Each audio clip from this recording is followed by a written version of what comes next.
The Second Amendment of the United States Constitution is a paradox. It is both a beacon of liberty and a source of bitter contention.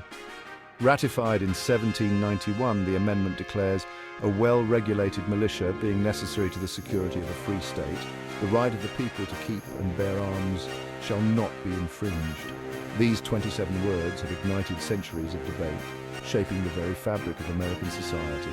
At its core, the Second Amendment embodies the fundamental right of citizens to defend themselves, their families, and their nation.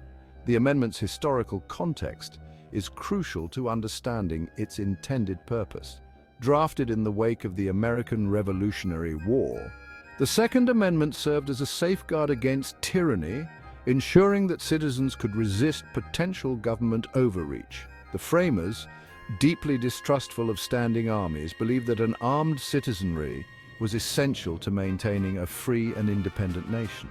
However, the amendment's seemingly straightforward language has become increasingly complex in modern times. The evolving nature of firearms, coupled with the rise of gun violence, has sparked intense debate over the amendment's scope and interpretation. On one side of the spectrum are staunch defenders of the Second Amendment who view any attempt at gun control as an infringement on their constitutional rights. They argue that the right to bear arms is absolute and that responsible gun ownership is crucial for self-defense and deterring crime. On the other side are those who believe that the Second Amendment, while guaranteeing the right to bear arms, does not preclude reasonable regulations. They argue that the government has a duty to protect its citizens from gun violence and that common-sense gun control measures are necessary to save lives. This ongoing debate has resulted in a complex patchwork of federal, state and local gun laws, creating a confusing and often contradictory landscape for gun owners and policymakers alike.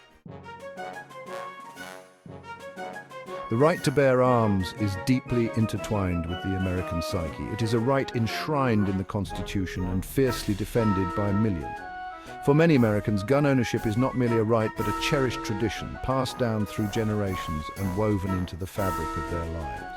They view guns as tools for hunting, sport shooting and self-defense, an integral part of their heritage and a symbol of their freedom.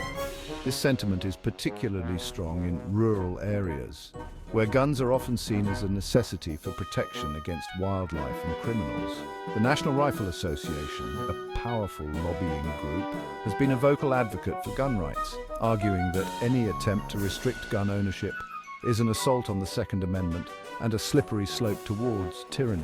The NRA wields considerable political influence, contributing millions of dollars to political campaigns and mobilizing its members to oppose gun control measures. Beyond the political sphere, gun ownership is a cultural touchstone for many Americans. It is a symbol of self-reliance, independence, and the frontier spirit that has long captured the American imagination. For some, owning a gun is a rite of passage, marking their transition into adulthood and responsible citizenship. They find empowerment in the ability to defend themselves and their loved ones, viewing gun ownership as a fundamental aspect of personal liberty. This deep-seated belief in the right to bear arms has made gun control a politically charged issue in the United States. Any attempt to regulate firearms is often met with fierce resistance, framed as an attack on personal freedom and a violation of constitutional rights. The debate over gun control is not merely about statistics or policy, it is about deeply held values, cultural identity, and the very meaning of freedom in America. The United States has a complicated relationship with guns. While many celebrate gun ownership as a symbol of freedom, the nation also grapples with the devastating consequences of gun violence.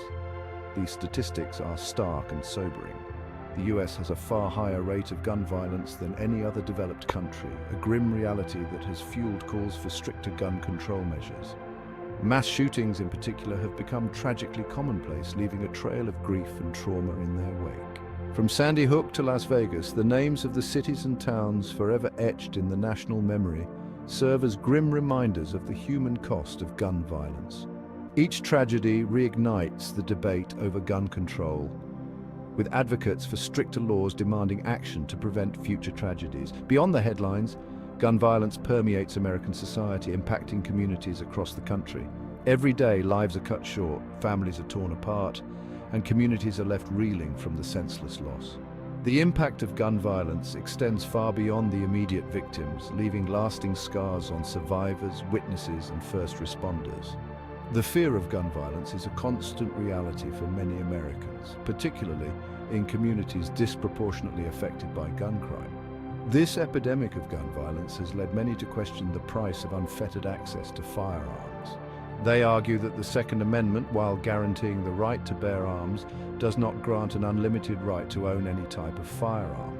They believe that the government has a responsibility to protect its citizens from harm, including the harm inflicted by firearms. For them, the issue is not about taking away guns from law-abiding citizens, but about enacting common-sense gun control measures to reduce gun violence and save lives.